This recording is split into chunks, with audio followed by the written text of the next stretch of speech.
Hello from Kingfisher, Oklahoma today, 2 Samuel 15 and 16. And we're starting to find that David is paying the price for his sin. Absalom, his son, is back, just what he wanted.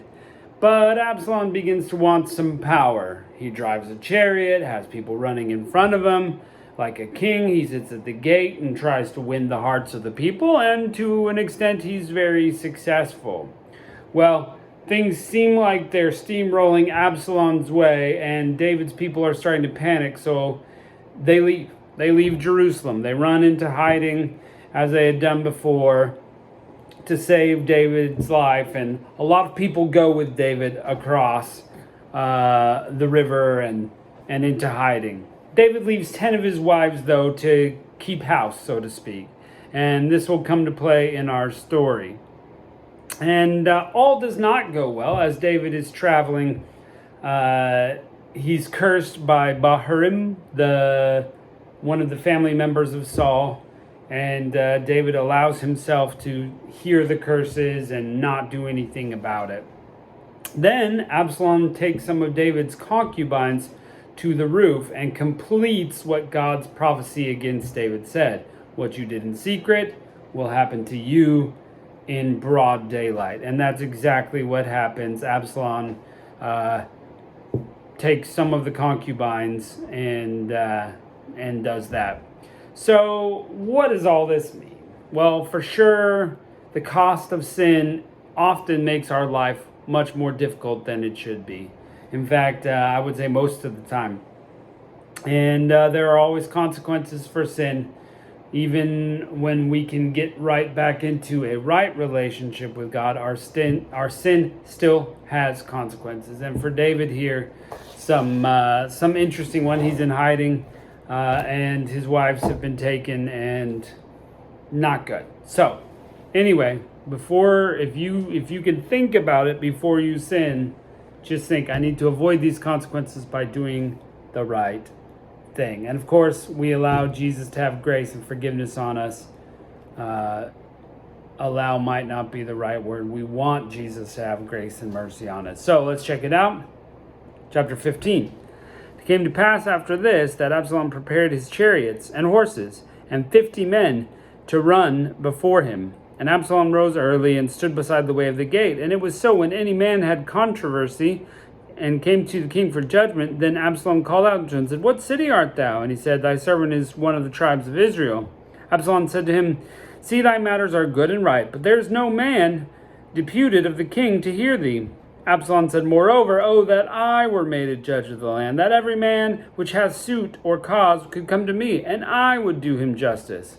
And it was so, that when the man came nigh to him to do him obeisance, he put his hand forth and took him and kissed him. And on this manner did Absalom to all Israel that came to the king for judgment. So Absalom stole the hearts of the men of Israel. It came to pass after 40 years that Absalom said unto the king, I pray thee, let me go and pay my vow which I have vowed to the Lord in Hebron. For thy servant vowed a vow while I abode at Geshur in Syria, saying that if the Lord bring me again to Jerusalem, I will serve the Lord. The king said, Go in peace. And he rose and went to Hebron. But Absalom sent spies throughout all the tribes of Israel, saying, As soon as you hear the sound of the trumpet, then you shall say, Absalom reigneth in Hebron. And with Absalom went 200 men out of Jerusalem that were called, and they went in their simplicity, and they knew not anything. And Absalom sent for Ahithophel the Gileonite, David's counselor from the city, and even from Gilo, where he offered sacrifices. And the conspiracy was strong, and the people increased continually with Absalom. And there came a messenger to David, saying, The hearts of the men of Israel are after Absalom. So David said to his servants that were with him, Arise, let us flee, for we will not else escape from Absalom. Make speed to depart, lest he overtake us suddenly, and bring evil on us, and smite the city with the edge of the sword. And the king's servants said unto the king, Behold, thy servants are ready to do whatsoever my lord the king should appoint. And the king went forth, and all his household after him, and the king left 10 women, which were his concubines, to keep the house. The king went forth, and all the people after him, and tarried in a place that was far off. And his servants passed on beside him, and the Cherethites, and the Pelethites, and the Gittites 600 men which came after him from Gath passed on before the king. Then the king said to Ittai the Gittite, Where goest thou with us? Return to thy place and abide with the king, for thou art a stranger and also an exile. Whereas thou camest yesterday, should I take thee to go up and down with us, seeing that I know not whither I return, and take back thy brethren? Mercy and truth be with thee. So he's trying to convince this new guy, hey, don't come with me. We don't know when we'll be back, if we'll be back. Ittai answered the king and said, As the Lord liveth, and as my lord the king liveth, surely in what place the Lord the king shall be, whether death or life, even there will thy servant be. And David said to Ittai, Go and pass over. And Ittai the Gittite passed over, and all his men, and all the little ones that were with him. And all the country wept with a loud voice, and all the people passed over. And the king himself passed over the brook Kidron, and all the people passed toward the way of the wilderness. And lo, Zadok also, and all the Levites who were with him, bearing the ark of the covenant of God. And they set down the ark of the covenant of God. And Abiathar went up unto all the people who had done passing out of the city. And the king said to Zadok, Carry back the ark of God into the city. If I find favor in the eyes of the Lord, he will bring me in again, and he will show me both it and his habitation. But if he say, I have no delight in thee, behold, here I am. Let him do to me as what seemeth good to him. King said to Zadok the priest, Art thou not a seer? Return to the city in peace, and your 2 sons with you, Ahimaaz thy son, and Jonathan the son of Abiathar. See, I will tarry in the plain of the wilderness until there come a word from you to certify me. Zadok therefore and Abiathar carried the ark of God again to Jerusalem, and they tarried there. So they're not sure whether they should keep it out. So David's like, send it back. I'll come and see it again. David went up the ascent of Mount Olivet and wept as he went. And he had his head covered and went barefoot. And all the people that were with him covered every man his head. And they went up weeping as they went. And one told David, saying, Ahithophel is among the conspirators with Absalom. And David said, O Lord, I pray thee, turn the counsel of Ahithophel to foolishness. And it indeed came to pass, when David was on the top of the mount where he worshipped God, behold, Hushai the Archite came with him, with his coat rent, and earth on his head. Unto whom David said, If thou pass on with me, then thou shalt be a burden to me. O that thou return to the city, and say to Absalom, I will be thy servant, O king, and I have been thy father's servant hitherto, so now I will be thy servant. Then thou mayest defeat the counsel of Ahithophel, and hast thou not there with thee Zadok and Abiathar the priests? Therefore it shall be that what thing whatsoever thou shalt hear out of the king's house, thou shalt tell to Zadok and Abiathar, Behold, they have them there with their 2 sons, Ahimaaz, Zadok's son, and Jonathan, Abiathar's son, and by them they shall send me everything that ye can hear. So Hushai, David's friend, came unto the city, and Absalom came to Jerusalem. So David's sending them back, seeing what sort of things that they can kind of make happen and frustrate the plans of Absalom. Chapter 16. David was a little past the top of the hill. Behold, Ziba, the servant of Mephibosheth, with a couple of asses saddled, and upon them 200 loaves of bread, and 200 bunches of raisins, and 100 of the summer fruits, and a bottle of wine. And the king said unto Ziba, What meanest thou by these? And Ziba said, The asses for the king's household to ride on, the bread and summer fruit for young men to eat, and the wine, that such as be faint in the wilderness may drink. The king said, Where is thy master's son? Ziba said unto the king, Behold, he abideth in Jerusalem. For he said, Today shall the house of Israel restore me the kingdom of my father. So I don't know if Ziba is stirring the pot here or what.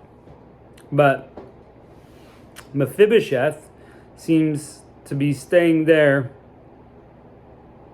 And we'll see what happens with that. And when King David came to Bahurim, behold, thence a man came out of the family whose name was Saul, and his name was Shimei. Whoops. So I said Bahurim was the guy's name, but Bahurim is the town's name, and Shimei is the son of Gera. He came forth and cursed as he came. He cast stones at David.